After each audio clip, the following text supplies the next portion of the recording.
Monday, September 9th. I'm Gene, and you're hanging with Uncle. I hope everybody's doing well today and had a pleasant weekend. I did not forget September 7th, the day Pearl Harbor was attacked, and led us into World War II. So, anyway, just wanted to give my support, my love to the veterans on that day who sacrificed without even knowing that the actions of their government, caused a war. So, and yes, I do mean the United States. So that's a whole nother conversation. We won't go there today. I hope you had your coffee. And forgot the mic again, but I hope you guys are ready for this. Now, it's a subject that we've covered before, but we have a lot of new subscribers now, so I thought I would cover it again because this is a perspective that I have not heard anybody else talk about. I was talking about it with one of my golf buddies, and the light went on, and it was just like, oh yeah. So let's talk about minimum wage. All right.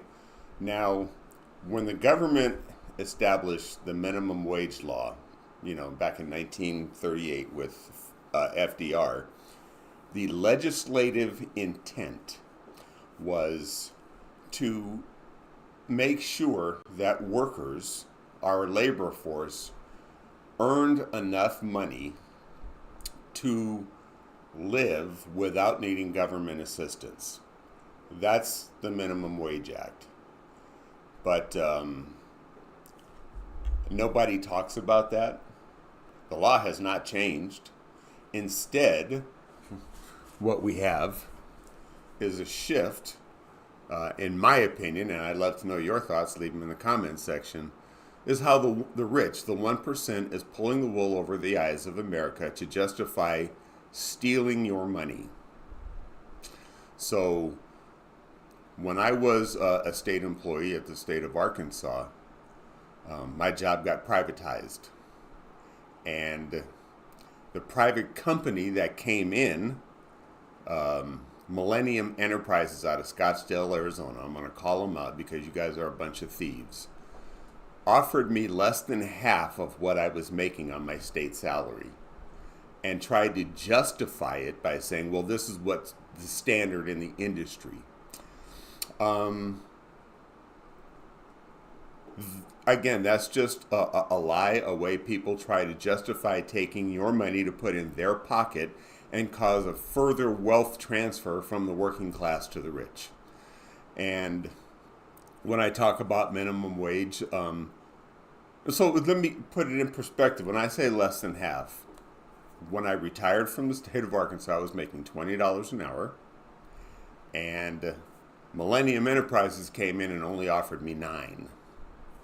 So they wanted to keep the workforce, take over half of my money, put in their pockets, and say that was enough, not even taking into account the responsibilities I have, like a mortgage, taking care of kids, trying to eat. They don't care. They want your money because that's how they steal it. And to me, McDonald's is a really good example because that company makes annually over $5 billion for-profit dollars.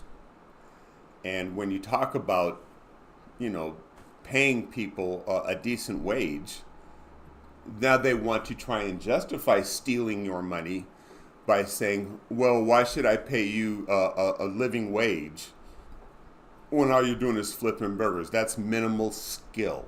That's a job teenagers should have. It's entry level. Why should that person make so much money? And that's not the question. The question is, the question is, why are you greedy? The real question is, when what they don't talk about is the effort. What kind of effort do those fast food workers put in to make 5 billion for-profit dollars from McDonald's? Now, if you are short-sighted enough to think, well, if you give them a raise, the price of your hamburger is going to go up. No, that is not necessarily the case. Because let's just say, because us here on the bottom rung of the economic ladder have a word in our vocabulary called enough. So let's just say McDonald's made 4 billion for-profit dollars. Is that enough? I think you and I would agree it is. So if they just changed the corporate structure and made 4 billion instead of 5 and spread that cost to the workers that make them all those billions of dollars of money, the price of your burger wouldn't have to go up a penny. Right? But that's greed. That's how they pull the wool over your eyes to justify taking your money, stealing your money, treating you like you're not worth anything. And for years and years and years, this has been going on. And now you hear, oh, people don't want to work. And that's not the case either. People are tired of being exploited and taken advantage of, like the McDonald's scenario, like my job with Millennium Enterprises.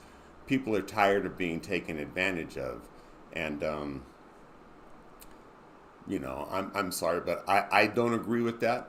I think that we should kick those talking points to the curb and adjust the bottom line number so that the wealth transfer does not go to the 1% anymore, but that the people actually earning those billions of dollars, working to earn those billions of dollars for corporate America, get paid their fair share. Stop being greedy. I've never seen a Brinks truck or a U-Haul follow a funeral procession. So let's keep our priorities in order, understand the word enough, apply it legislatively, and pay people a minimum wage the way the law was intended. I'd love to know your thoughts. That's all I have for today. I could go on and on and on, but I don't want to ramble, and my coffee's still hot. So you guys take care. I will see you tomorrow. Make sure you hit that subscribe button if you like this kind of content, and hit that like button and also the notification bell so you don't miss when we put new content out there. So remember, be kind to one another. Treat each other the way you want to be treated. All right? It's that simple.